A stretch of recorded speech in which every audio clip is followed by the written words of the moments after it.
Hello, everybody. I had so much fun visiting with you last night that I decided to join you again tonight for part 2. We were talking about charity and the promises that come if we practice charity. And we talked about tithing and we connected those dots. So tonight I want to talk about one more topic. And first I want to start with a reminder of what charity is. And charity suffereth long and is kind, and envieth not, and is not puffed up, seeketh not her own, and is not easily provoked, thinketh no evil, and rejoiceth not in iniquity, but it rejoiceth in truth, beareth all things, believeth all things, hopeth all things, and endureth all things. So, I want to talk about fasting and fast offering. Giving an offering is a charitable act, right? And we are in the Christmas season, so let's talk about that.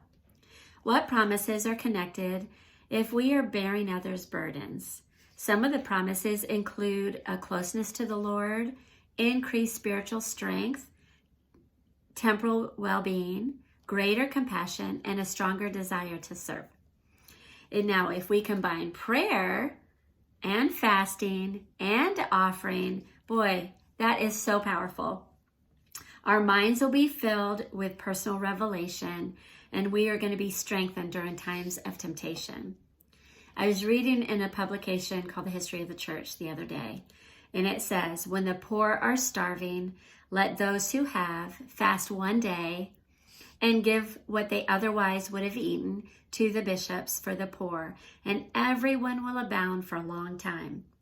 And so long as the saints will live this principle with glad hearts and cheerful countenance, they will always have an abundance. Now there's a promise: if we pay an honest tithe and a generous fast offering, we will increase in prosperity, both spiritually and temporally. So I'm going to close with reading in the book of Isaiah, which is in the Old Testament. And I am really excited about these 4 verses. So it's Isaiah chapter 58, and let's look at verse 6. Is not this the fast that I have chosen, to loose the bands of wickedness, to undo the heavy burdens? Verse 9. Then shalt thou call, and the Lord shall answer. Then shalt thou cry, and he shall say, here am I.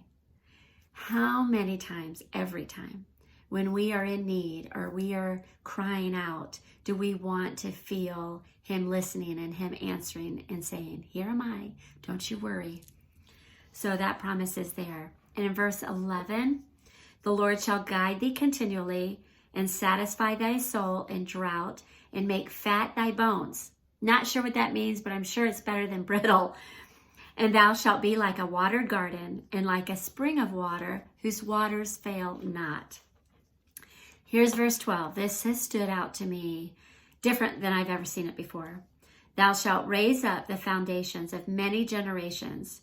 Thou shalt be called the repairer of the breach, the restorer of paths to dwell in. Now this has been very literal in our family. And in many of yours, I have no doubt in my mind, we have broken curses that have been in our family for at least a few generations. And we are back on that path that we want to be dwelling. So I want to end with that today and have you think about charity and the idea of fasting and including an offering and prayer. Have a great day. We'll see you tomorrow.